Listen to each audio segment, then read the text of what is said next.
Let the word go The forth. challenge, the opportunity to connect. The 1960s, a time of imagination and change, a time of anger and fear. The 1960s, a pioneering program called Challenge Good evening, ladies and gentlemen. that looked at our connections, our divisions, through the lens of shared values. For something real. 60 years later, we examine our divisions, our connections, our shared pains and successes in a new program called Challenge 2.0. In last week's episode of Challenge 2.0, we began a conversation with an internationally recognized advocate of nonviolence, discussing how it's a proven path to peace and justice. In this week's episode, we explore exactly what the practice of nonviolence looks like, how it simultaneously demands change within to see change in the world around us, and evidence documenting just how effective a practice it is. So we're very thankful to have with us once again this week Father John Deere, who is stopping all too briefly in the Seattle area. And in part, you're talking about what you've described as your life work, the gospel of peace. And I'd like to ask you about a term that I heard of fairly recently, and it's called muscular Christianity. Mm-hmm. And it's where we see lawmakers and others posing in front of Christmas trees with assault weapons, their Christmas cards festooned with that sort of stuff, Santa and machine gun gatherings. When you hear about that sort of thing, what's your reaction? None of that has anything to do with Jesus. It's all, the old days, they used to have big words for that. It was called blasphemy, heresy, idolatry. There's no such thing as muscular Christianity.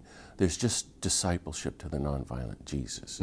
That's why they said in the last taping, Gandhi said Jesus was the greatest person of nonviolence who ever lived. I maintain in my writings and teachings, and I've really, really worked on this, that Jesus practiced and taught, I'm calling it now, total nonviolence. I don't even know what that means, but universal love, universal compassion, doing no harm to anyone in thought, word, or deed. He is the epitome of what it means to be a human being. So we're so far from that. To think you could claim to be a follower of his and even own a gun, much less use a gun, much less think Jesus would support having guns, much less engage in war, build nuclear weapons, make money in the face of how many hundreds of millions of people, human beings, our sisters and brothers, who are starving today. No, Jesus taught in the Sermon on the Mount a spectacular vision of total nonviolence. He said, you've heard it said, thou shalt not kill. I say, don't even get angry. He's way beyond anger. Be reconciled. He says, you've heard an eye for an eye and a tooth for a tooth. I say, offer no violent resistance to one who does evil. No violent resistance. This is where Gandhi got active creative nonviolence. You've heard love your countrymen and hate your enemies. I say, love your enemies, then you're really sons and daughters of God. And then he practices it. But I always think when I hear your stories, and I've given my whole life to trying to get people to quit the military, get rid of their guns, stop building nuclear weapons. I'm trying to get priests and ministers not to bless war and to teach them that God is not a God of war, but a God of peace, not a God of hate, but a God of universal, unconditional love beyond our even understanding. So I think of the scene in the Garden of Gethsemane. I've talked to so many people about this. If Gandhi's right, here come the Roman soldiers, and they're going to arrest our guy Jesus. What does Peter do? He takes up the sword, because he's thinking, if violence is ever justified, This is the time. If there is ever a just war, this is it, and he's right. Let's kill to protect our guy. Mm-hmm. The Holy One's in trouble, and just as he goes to kill, the commandment comes down, put down the sword. And about 20 years ago, I realized one day, those are the last words of Jesus to the church. Really, before he was killed, that's the last thing the men and women around him heard him say. Put down the sword. And I think it's the first time they understood who this guy is. Mm-hmm. All this talk about love and peace and compassion, they realized, like I did in Galilee, oh my God, he's deadly serious. he's not going to defend himself with violence in the face of the Roman troops, which means we don't get to defend ourselves with violence. We're only allowed nonviolent defense, which means we're out of here. They all run away from him, and he's dragged away, and they kill him, and he goes to his death in total nonviolence, even forgiving the people who killed him. And he comes back and says, now you practice nonviolence. No, we're so far from Jesus, and we don't have any idea who the living God is. So that's why I'm out talking the way I am, saying no Christian who claims to follow this guy, Jesus, who is the epitome of total nonviolence and the ultimate peacemaker, can have anything to do with war and violence again. It's way beyond not having a gun, not building nuclear weapons, not joining any military for any nation anywhere in the world. I'm against all militaries, and that's why everybody's mad at me. No, it's total nonviolence. Unconditional love for everybody, beginning with the people your country is targeting. That's why I've traveled the war zones of the world, and I've been in jail on and off my whole life. Really, Jeff. And 85 times, I think I've read. Arrested, but that's been a lot of time in jail, but also in many war zones and been in a lot of dangerous situations. And that's the job description of the Christian, to be unarmed in a world armed to the teeth, to be a peacemaker in a world where war makers are blessed, and to practice universal love even for our enemies, even when all Christians have gone insane with violence. And we now have Christian nationalism sweeping our country the same way it did with Germany in the 30s, and we don't even see it. And it's way beyond any political party, in my opinion. No, this is a real blasphemy, and I invite everybody to come back to the original gospel vision of Jesus, because he's so spectacular. And I don't want to kill or hurt anybody, and I don't think anybody should, and nothing is worth it. And who wants to have a gun anyway? They're too dangerous to have around the house when your kid could get hurt. Or who wants to be involved in supporting any war, much less make millions by building nuclear weapons out of the Trident base and maintaining them, when life is so short? And we're going to meet Jesus someday, or at least the God of love, and she's going to say, and what did you do to help? You don't want to say, I spent my life making money building nuclear weapons, trying to destroy in 15 minutes everything you built, God. Is that a little over the top, Jeff? So you have mentioned that in the process of 40 plus years working to promote, to advocate for nonviolent solutions, that you've been told more than once, I think you said almost every day, how misguided you are. And I suspect misguided is probably a nice way of putting it for the benefit of our television audience. Whatever they're thinking, I've heard it. But there's research, and you've quoted that, that shows how powerful and how effective nonviolence is. You describe that in your book. Can you tell us a little bit about exactly what that research shows? Thank you for asking that. We have never had so much research and study. It's so fantastic on the theology and spirituality of creative nonviolence, which is just the words for love and peace and truth of our common oneness. But on the political, I don't want to use the word effectiveness because that's not a gospel word, but let's just say how nonviolence works, like the research we have now. So about 10 years ago, my friends, Dr. Erica Chenoweth and Dr. Maria Stefan, who are world-famous social scientists, but they are Harvard scholars who had a lot of money and teams of scholars who used research, and I mean math and statistics, and they studied every war and conflict. I am not kidding you, from 1900 to 2006. Just statistics with a lot of researchers. It came out with this massive study called Why Civil Resistance Works. And we now know that wherever an organized, funded, structured, systemic, nonviolent resistance was used against tyranny, any oppressive force in nonviolent revolutions, it worked. It worked to end the conflict faster, and it brought about a longer lasting, nonviolent democratic societies. The evidence is in. This is now being studied definitely by the United Nations, the European Union. The people in the U.S. State Department are bringing these people in to study. These are very high-level people. It has not gone into the mainstream. Forget the churches, into schools and universities. People don't realize, and everyone should read and study this book, Why Civil Resistance Works. Like Foreign Affairs magazine, which is not a leftist journal, let's say, calls these the two people that top 10 intellectuals on the planet. So this is real serious. Now you'd say, well, what does that mean, John? Well, you could say, there's nothing you can do against Hitler, which is what everybody thinks. No, when nonviolence is organized, as it was in Denmark, Bulgaria, and Norway, far fewer deaths and the saving of millions of lives of Jews. Go and do your homework, folks.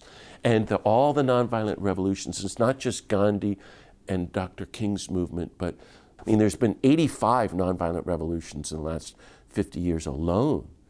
We've never had this in history, and some of us have seen it. Now they're being filmed. My favorite is Lima Gabowi. Do you know who she is, Jeff? I don't, no. She won the Nobel Peace Prize 15 years ago.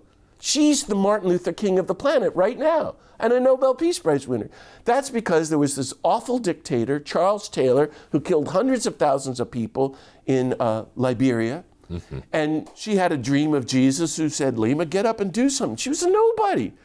She got all the women of Liberia to go and sit in the streets. The dictator went on she said, we're going to be killed anyway. Let's just say no.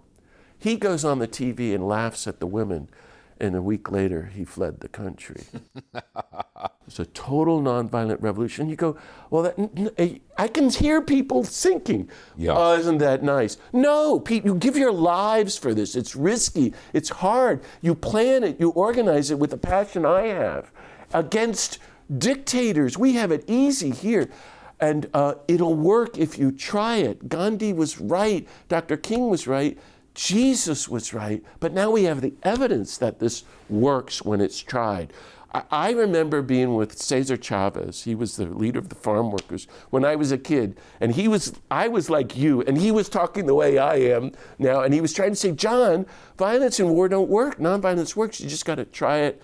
But it's not just being an activist. You have to become an organizer. And that's why the teaching is that everybody has to get involved in a grassroots movement. You can't just stay at home, and you can't just be nonviolent in your personal life. You have to get involved in the struggle because things are so bad. And that's what Erica and Maria's in their book are showing us. If everybody pitches in and does their 1 or 2, 3 things to help to end homelessness, end war, get rid of nuclear weapons, it'll make it. It becomes contagious. You talk about the 3 steps that are perhaps separate but also integrated with each other that we need to take to get us on the path of nonviolent activism. Can you just give us a quick summary of what those 3 steps are, what we need to do? Well, I've been trying to figure this out for so long, and so I wrote this book called The Nonviolent Life. And I call them attributes, and I'm making all this up, as you see, Jeff. So I'm saying that the peacemaking life, the life of nonviolence, and I mean holistic, integrated life at the level of Jesus to Dr. King, let's say, or just Jesus and Buddha, or let's say just Jesus, requires 3 simultaneous attributes. You have to do all 3 simultaneously. And maybe we're good at one of them. Some great people do too. Few want to do all 3. Number 1, and it's just at the same time, you try to be totally nonviolent to yourself. This is so helpful to think about this. I invite everybody to think about it because we're all we've been hurt and beat up, and so we internalize that and we put ourselves down. I'm nobody. That's violence to ourselves. And we want to non-cooperate with our inner violence.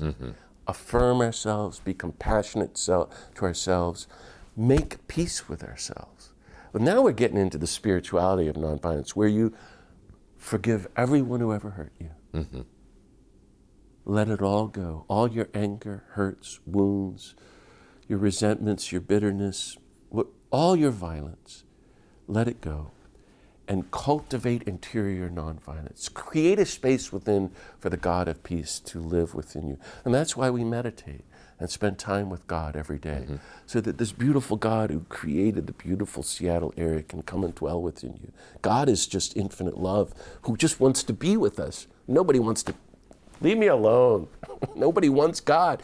But it feels good to be at peace with yourself, by the way. Well, while you're working on that, every day, number 2, meticulous interpersonal nonviolence. Total nonviolence toward every person you meet, will ever meet, every nonviolence toward every person on the planet, and all the creatures, and Mother Earth. How's that going for you, Jeff? So that's the vision. It's a call. Right, it's no, a call. It's what it means to be human. Yeah. It's so, truly, you know, we can all be nice, and even, especially people in the peace movement. Yeah, I'm all for peace, but deep down there's every one of us, there's somebody would like to get back at. Whether it's our parent, or our neighbor, the priest, the pope, the president, somebody. All of them are our teachers, because they're exposing the violence within us. And we have to figure out how to be nonviolent to the difficult people in our lives, and to the be nonviolent to the big people on the planet who are reaping harm. And that's where we get to grow. And there's many tools and ways to figure out how to do this. And now there's so many books and workshops and online videos about it. But the third thing, at the same time, you're working on yourself, your relationships, and by the way, the creatures and Mother Earth. But the third thing, you have to have one foot in the global grassroots movement of nonviolence, to work for justice for the poor, the disarmament of our weapons and our wars, and to protect creation and a new kind of environmental sustainability, because we're destroying the planet. So positive social change never comes from top down. It's always bottom up. That's the lesson of Gandhi and King. And now there's tens of thousands of grassroots movements that are so beautiful around the planet. Everybody's got to be involved. Everybody is needed. You don't have to do everything, but everybody's got to do something. And every one of us can be Rosa Parks, that tipping point person. And everybody's got skills that they can bring. What we're looking for is the abolition of nuclear weapons. You know, and ending these wars nonviolently that are happening now, that we're all concerned about, especially Ukraine and the Middle East.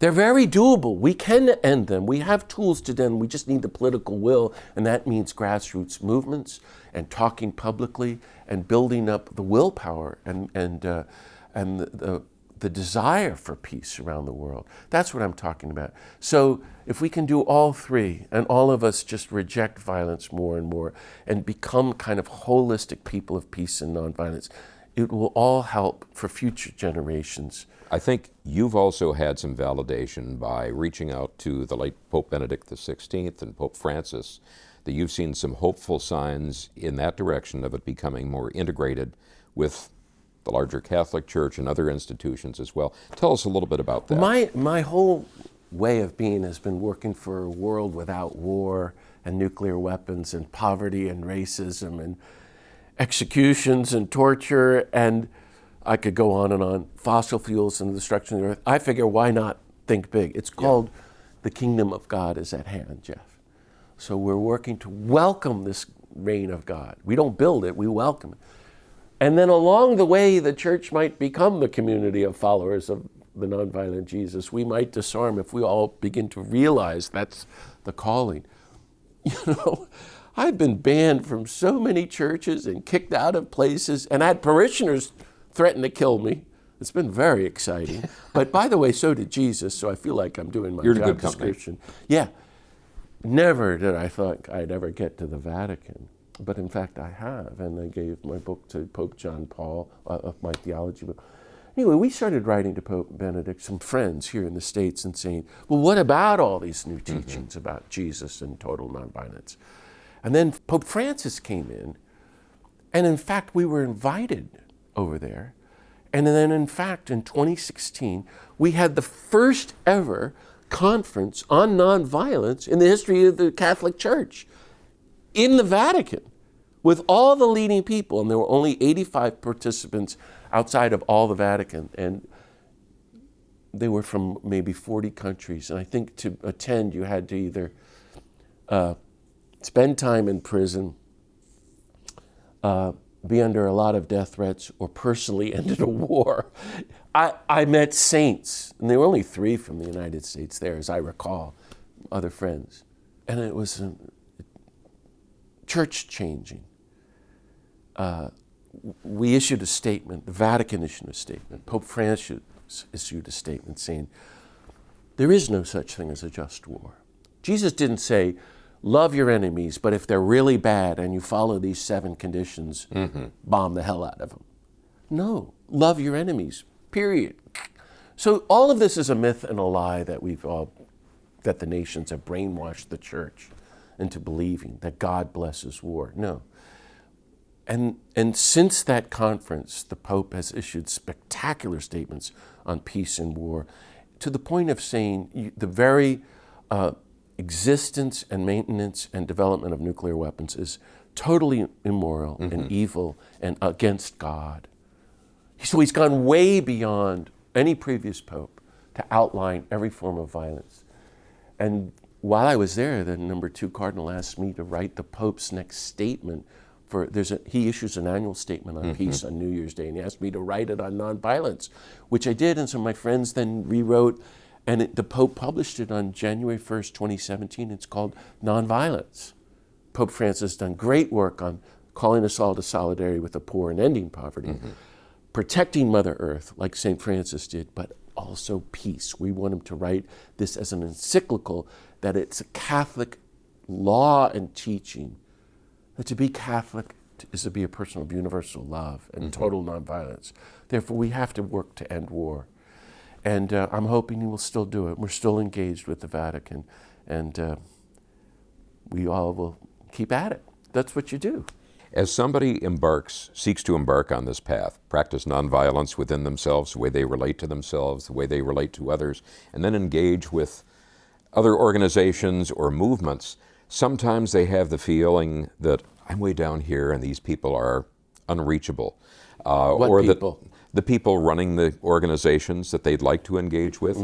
And what strikes me from our prior conversation and from your writing is how deep their humanity is, how much even their sense of humor is, that they feel grief, they feel sorrow over what they're experiencing, but they also have a wonderful sense of humor and way of relating to each other and to other people. And I'm thinking of one story that you told in particular about the Dalai Lama and Desmond Tutu. Could you just share that with us? Sure. Oh, no, but I would always encourage everybody to get involved. Make friends with other people who are working for the environment, for justice, and for peace.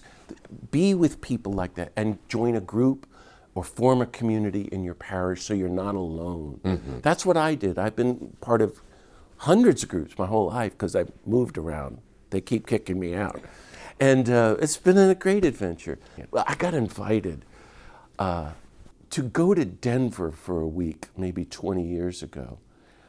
There was a group that brought in Nobel Peace Prize winners, and there were 10 Nobel Peace Prize winners, including the Dalai Lama and Archbishop Tutu, who's an old friend of mine. Don't ask me how. He nominated you for the Nobel Peace Prize. I guess he couldn't find anybody else. But anyway, he would love that. He would laugh because he thought I was ridiculous, but he was pretty ridiculous too.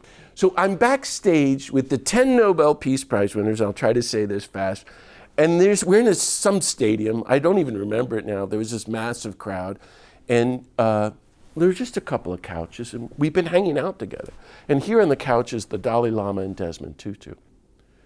And you know how in a conversation it gets quiet and suddenly it gets really quiet. And the Dalai Lama turned to Tutu and said to him, you know, Tutu, you have the biggest mouth on the planet. You're driving everybody crazy. And I hope somebody does kill you. And I ought to kill you myself. With that, he lunges at Tutu and starts to choke him. And Tutu is choking, and then he falls back like that with his tongue hanging out like he's dead. And then the two of them fall on the floor. I'm not kidding you. And we, the friends, looking at them, and they're both in their robes, grabbing their stomachs, and their eyes are closed, and their mouths are open. They're laughing so hard, no sound is coming out. They're going, like 5-year-old kids. And just then somebody walked in the room and said, you're on. And they got up and brushed themselves off and walked out like Tutu and the Dalai Lama to speak to 25,000 people. And I thought to myself, that's what I want. These great people were way beyond anger and fear and narcissism and selfishness. They lived life and loved life to the full, and they were under constant death threat. And they're making a huge difference. And I think that's the way Jesus was. They were people of total nonviolence. All the great people I've met were like that. Surely Gandhi and Dr. King and Jesus were like that, because everybody wants to be around them. Joan Baez told me that Martin Luther King was the funniest person she ever met. And you don't think about that when you think about Dr. King. Well, he would have to be if he's that smart. Gandhi had 400 people living with him, and they said, he was like the Maharishi with the Beatles. He was just giggling all the time. And when he was in a big gathering, 100,000 people would show up when Gandhi goes to speak. Half of them want to kill him. And he's just sitting there giggling, like, go ahead. Then you'll put me out of my misery. I'll be in heaven. You'll get it. And that's what I want, is to make peace and live life. My friend Daniel Berrigan told me when I was 21, when I went and saw him, if you're going to spend your life resisting death, you better learn how to live life to the full. I can't think of a better way to wrap up this all too short conversation. Thank you so much. Thanks for having me, Jeff. Best of luck on your important work. And we'll hope that maybe you'll come back and watch this a second time. If you ever come back in Seattle, I hope we can pick up where we left off with this conversation. Great. Thanks for having me. All the best. Thank you so much for tuning into this edition of Challenge 2.0. We hope you'll tune in again next week. Thank you.